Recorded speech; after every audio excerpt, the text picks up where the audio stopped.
దేశవ్యాప్తంగా CIT railway contract workers union ఆధ్వర్యంలో ఈరోజు అన్ని డిఆర్ఎం ఆఫీసుల వద్ద ఆందోళన నిర్వహించడం జరుగుతుంది. ఈ ఆందోళన ప్రధానంగా రైల్వే కాంట్రాక్ట్ వ్యవస్థలో పనిచేస్తున్న కాంట్రాక్ట్ ఉద్యోగులకు పెరుగుతున్న ధరలకు అనుగుణంగా వేతనాలు పెంచాలని, అదే రకంగా వారి అకౌంట్లోనే వేయాలని చెప్పేసి కూడా ఈరోజు మేము కేంద్ర ప్రభుత్వాన్ని డిమాండ్ చేస్తాం.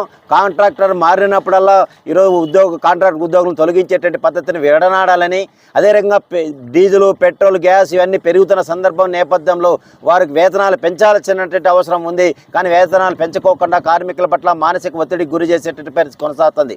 ఈరోజు రైల్వేలు అన్ని డిపార్ట్మెంట్లో ఈరోజు కాంట్రాక్ట్ వ్యవస్థను తీసుకొచ్చి రెగ్యులర్ ఉద్యోగులను కుదించాలని చెప్పేసి కేంద్ర ప్రభుత్వం కుట్రపన్నుతోంది. అందులో భాగంగా ప్రధానంగా ఈరోజు రైల్వేని ప్రైవేటీకరణ చేసి ప్రైవేటు వ్యక్తుల లాభార్జన కోసమే ధ్యేయంగా భావిస్తుంది. ప్రజల సంక్షేమం కానీ లేదా ఉద్యోగుల సంక్షేమం కానీ కేంద్ర ప్రభుత్వం ఏమాత్రం పట్టించుకునే పరిస్థితి లేదు. ఇప్పటికే దాదాపు 150 రైల్వే రూట్ని ప్రైవేటు వ్యక్తులకు అప్పచెప్పడానికి ప్రభుత్వం సిద్ధమైంది. అందుకని ఇప్పటికైనా ప్రభుత్వం పునరాలోచన చేయాల్సిన అవసరం ఉంది.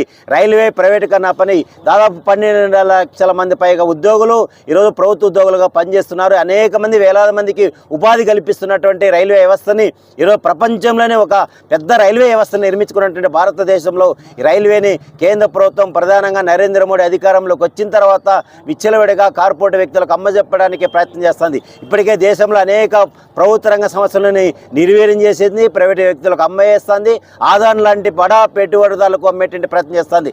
మన అందరం చూసాం, నిన్న బడ్జెట్లో పెట్టుబడిదారులకు రాయితీలు కల్పిస్తున్నారు తప్ప సామాన్యులకు ఏమాత్రం ఉపాధి కల్పించేటువంటి పరిస్థితి లేదు. నిరుద్యోగ సమస్య తీవ్రంగా ఉండేటువంటి పరిస్థితి ఏర్పడుతుంది. ఇటీవల కాలంలో ముంబైలో రైల్వే ఎయిర్లైన్స్లో డిపార్ట్మెంట్ 2000 ఉద్యోగాల కోసం దాదాపు 25,000 మంది పోటీ పడేటువంటి పరిస్థితి కొనసాగుతుంది. వేలాది ఉద్యోగాలు రైల్వే డిపార్ట్మెంట్ ఖాళీగా భర్తీ చేయాలని, అట్లాగే ఇప్పుడు పనిచేస్తున్నటువంటి కాంట్రాక్ట్ ఉద్యోగులను రెగ్యులర్ చేసేంత వరకు సిఐటి పోరాటం కొనసాగిస్తుంది.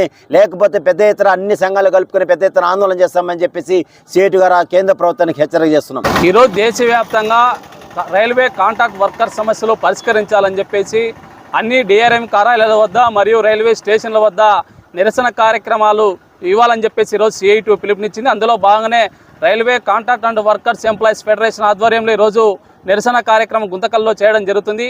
ప్రధానంగా ఈరోజు కాంట్రాక్టర్స్ అనేక మంది ఈరోజు కొత్తగా వస్తున్నారు.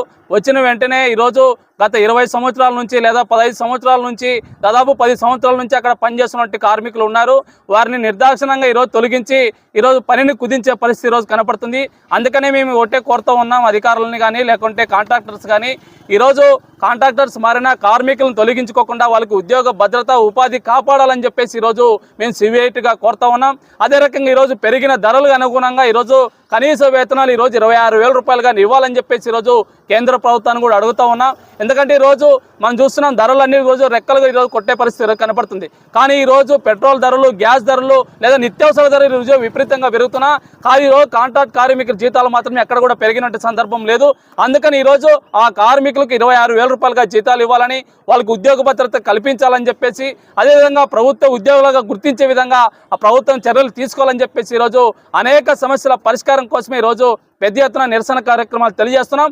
అందుకని ఈరోజు గుంతకల్లో కూడా ఇక్కడ డిఆర్ఎం కార్యాలయం ముందు నిరసన కార్యక్రమాలు తెలుస్తున్నాం. కాబట్టి ఇప్పటికైనా రైల్వే అధికారులు అందరూ కూడా స్పందించి ఇక రైల్వే కాంట్రాక్ట్ వర్కర్ల సమస్యల పరిష్కారానికి చొరవ చూపాలని చెప్పేసి ఈరోజు సిఐటిగా వారికి విజ్ఞప్తి చేస్తా ఉన్నాం.